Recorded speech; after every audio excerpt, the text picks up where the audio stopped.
next guy.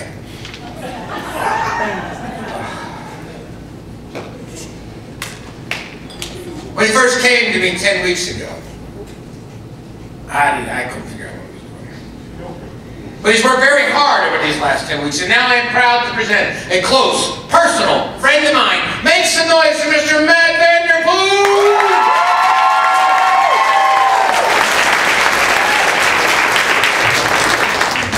How we doing, Dayton, Ohio? No, I haven't had a zit since I was 19. I had a bunch of them. But well, this morning, this honkin' Hubble space shuttle right here, so if you draw yourself towards that, it's understandable. Oh, Dayton, Ohio, this is a huge city from where I'm from. I'm actually from about 2 hours north of here. My hometown's Forest. Just a little town. There's 1,600 people and 1,200 teeth. We have a little saying in Forest where the men run free and the sheep run scared. You ain't had nothing till you had mutton. And I'm a glutton for mutton, let me tell you. You know, Dayton's also known for the home of the Wright brothers. Or Wilbur, burst in flight. Forest is known for the Wright brothers too. Brad and Todd burst in flight. But a little town, I grew up with 3 brothers and a sister. And my mom raised us by herself. Well, she had some help from her mother, my grandmother. Sweet, sweet lady, but you have to understand, my grandmother grew up in a depression. So she didn't move, she grabbed a hold of it, threw it in a pot, and we ate it. Anybody here ever eaten dandelion greens? Yes. My grandma would take dandelion greens and boil them in vinegar and go, here, eat these. I didn't find out until like 3 years into my marriage that my grandmother had been feeding us an herbal douche.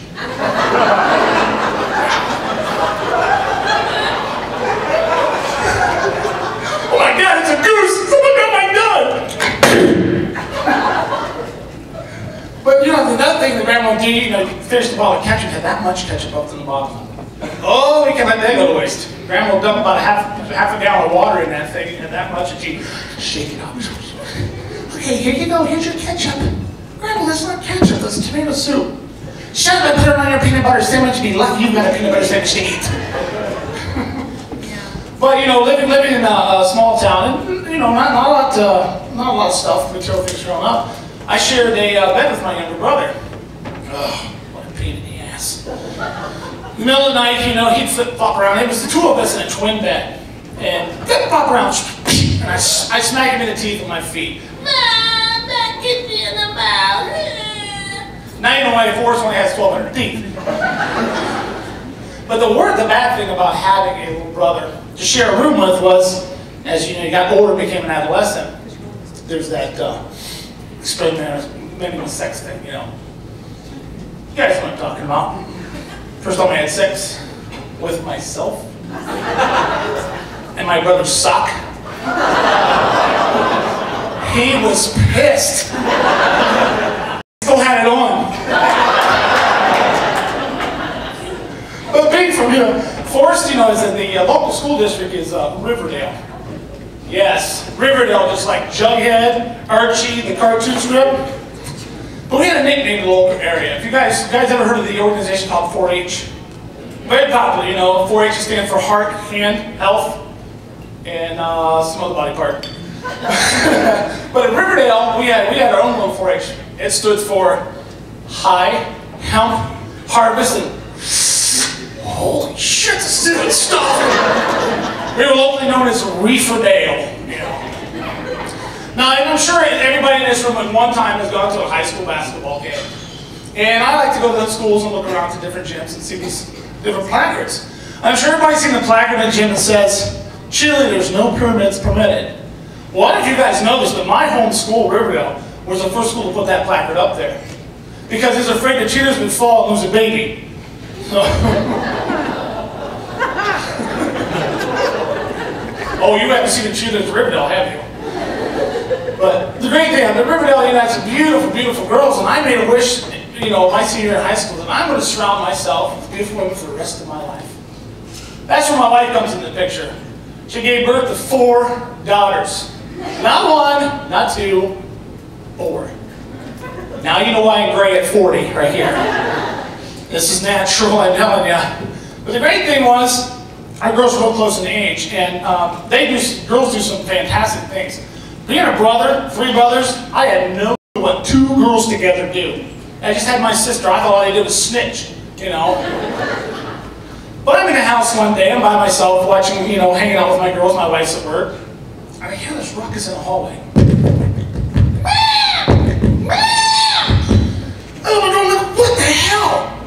There he is, number 1, got number 2 by the hair. We didn't give our kids names. My wife and I are Chicago fans, so my favorite's number 17. Anyways, number 1's got number 2 by the hair, just dragging her down the hallway.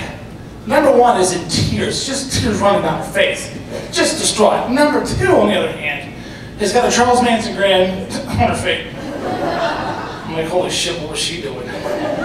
So I asked, well, what's wrong? And the oldest one, she won't stay out of my room. So I look at number 2 and I said, are you in your sister's room bugging her? Yeah. That moment I realized my wife had given birth to me and my twin brother. But as it got older, the little things they did was even funnier. Number 1 and number 2, we'll go back to them again because they're too close in age and just absolutely beat the crap out of each other. I know what the argument was about. I was in the living room and I kind of walked in the living room and overheard their conversation in the dining room. And all I caught at the end was, well, I have to set you up for this. My 2 oldest daughters. My first daughter, not that I'm looking, you know, not very well endowed. My second daughter, holy shit, Batman. Dolly Parton goes, oh my God. Well, hecklers, I can't take him anywhere. Okay, there's your picture image.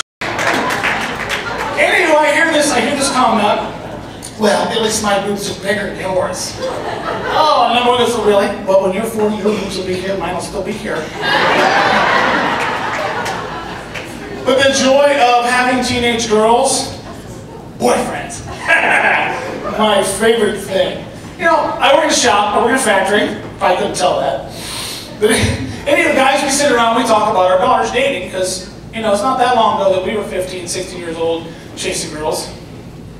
And, you know, a lot of guys say, well, you know, I'm just going to get out my big old gun and shove the shotgun a couple times, that'll scare them. No. I got a better tactic. Nothing scares a teenage, pubescent adolescent, I think that's the word, isn't it? Pubescent. They got the stuff going, whatever. Chasing girls. When they come to the door, I go, so, your name is Andrew. Well, turn yourself around and see what you got. You got a nice little ass. Next time, wear the Tommy Hilfigers that Trish was talking about. That doesn't scare him. I got a different tactic. I will yell to my wife, hey, honey, bring that sheep costume out here. She goes, do you want me to bring the Velcro gloves? Yeah, I'm going to teach this boy a lesson. But I have one more backup plan, too. This is when I take him to the basement. I say, come on down to the basement. I'm going to show you my medieval torture chamber. By the time they get to the bottom of the stairs and see that cow heart hanging off that meat hook, up the stairs they go. I don't know if my daughters are ever married and move out. Well, thank you. My name is Matt Vanderpool. Thank you. I'll say thank you again.